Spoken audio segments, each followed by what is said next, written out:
Perfect wisdom. With the divisions of the Abhisamayālaṃkāra. Translated by EdwardConze 1904–1979. University of California Press, Berkeley, Los Angeles, London. Chapter 78. Skill and Means in the Purification of the Buddha Field. Bound to win full enlightenment soon. Subhuti. Is again the bodhisattva fixed in his destiny, or is he not? The Lord. He is fixed, and not fixed. Subhuti. In which group, then, is he fixed, that of the disciples, that of the pratyekabuddhas, or that of the Buddhas? The Lord. The bodhisattva is not fixed on the level of the disciples or pratyekabuddhas, but he is fixed on the level of a Buddha. Subhuti. Is, then, the bodhisattva fixed when he has had his first thought of enlightenment, or when he has become irreversible, or when he is in his last becoming? The Lord. They are all equally fixed. Subhuti. Is, then, the bodhisattva who is fixed in his destiny reborn in the states of woe? The Lord. No, he is not. What do you think, Subhuti, are the eighth lowest, the stream winner, too? The pratyekabuddha reborn in the states of woe? Subhuti. No, O Lord. The Lord. So it is quite impossible that a bodhisattva could be reborn in the states of woe if, beginning with the first thought of enlightenment, he gives gifts, too. Develops wisdom, develops friendliness, compassion, sympathetic joy, and impartiality towards all beings, and has established himself in such a way as to forsake all unwholesome dharmas. It is likewise impossible that he should be reborn among the long-lived gods, or in regions inhabited by stupid people among whom wholesome dharmas are not current, or among the impious barbarians of the border regions where the four assemblies are unknown, or in families which hold wrong views, or in places where one does not hear of the Buddha, Dharma, or Sangha. It is likewise impossible that he should fall into the false view that there is no karma or retribution. And it is also quite impossible that a bodhisattva who, from the first thought of enlightenment onwards has resolutely set out for the supreme enlightenment, should commit himself to the 10 unwholesome paths of action. Subhuti. If the bodhisattva, thus endowed with wholesome roots, is no longer reborn in the odious places of rebirth, how is it that the Tathagata has told about himself those Jataka stories in which he appears as an animal? Whereto had those wholesome roots gone on those occasions? The Lord. It is not as a result of insalubrious karma that the bodhisattva is reborn as an animal. But he acquires, for the sake of beings, deliberately, of his own free will, any kind of body, through which he can work the wheel of beings. Do arhats or pratyekabuddhas have that skill and means which would enable them to be reborn as animals? Subhuti. No, O Lord. The Lord.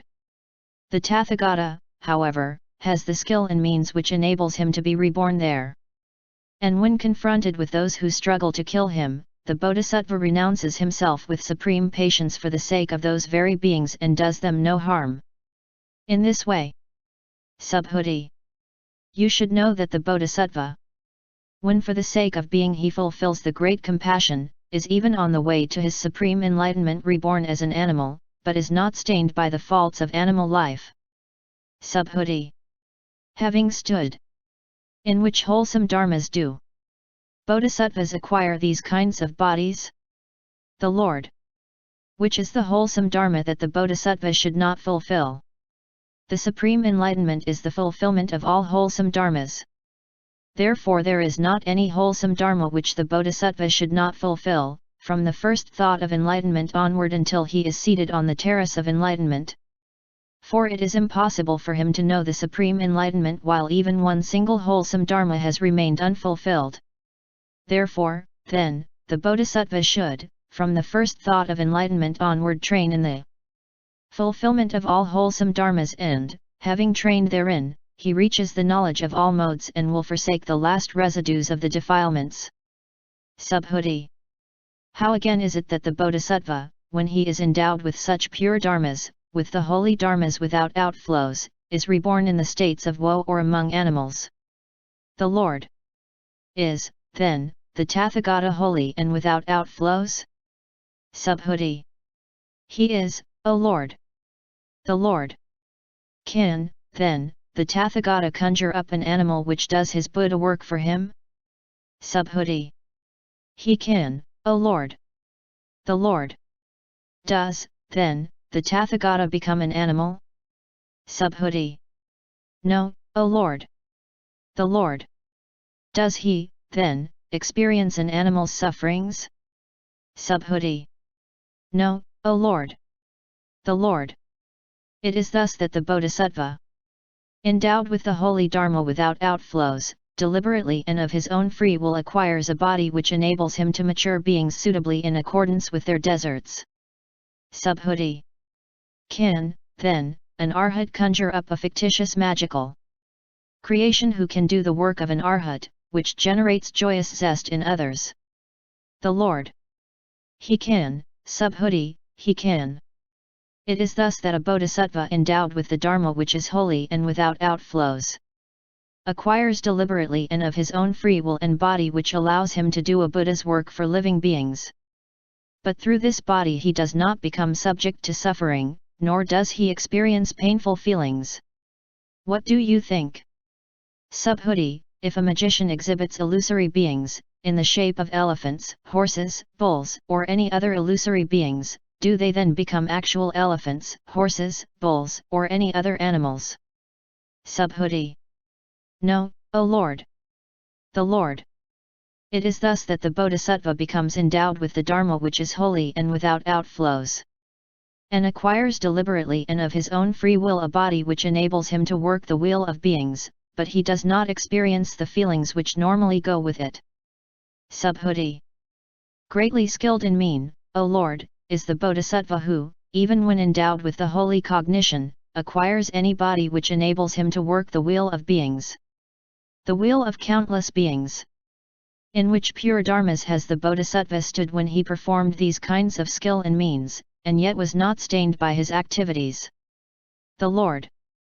It is when he has stood in perfect wisdom that the bodhisattva performs these kinds of skill and means, with the result that in all the directions and subdirections in countless world systems he does the work of beings. But he is not affected by anything, anywhere. And why? Because the bodhisattva nowhere apprehends a dharma which could affect him, or whereby or wherein he could be affected. And why? Because all these three dharmas are empty of own being.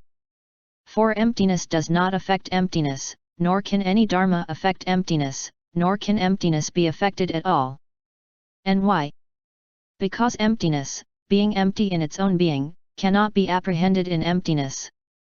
This is the emptiness without basis in which the bodhisattva has stood before he knows full enlightenment. Subhuti. Has he just stood in perfect wisdom and not in other dharmas? The Lord. Is there, then, any dharma which is not included in the perfection of wisdom? Subhuti. If perfect wisdom is through its own being empty, how, then, are all dharmas included in it? For in emptiness no dharma is included or non-included. The Lord. Are, then, all dharmas empty of all dharmas? Subhuti. They are, O Lord. The Lord. If all dharmas are empty of all dharmas, are, then, not all dharmas included in emptiness? Subhuti. So it is, O Lord. The Lord. By this method also you should know that, when he has stood in perfect wisdom, the bodhisattva performs this kind of skill and means. The virtuous acts which consist in approaching, tending, the Buddhas. Subhuti, how does the bodhisattva, who courses in perfect wisdom and has stood in the emptiness of all dharmas, conjure up the perfection of superknowledges, which enables him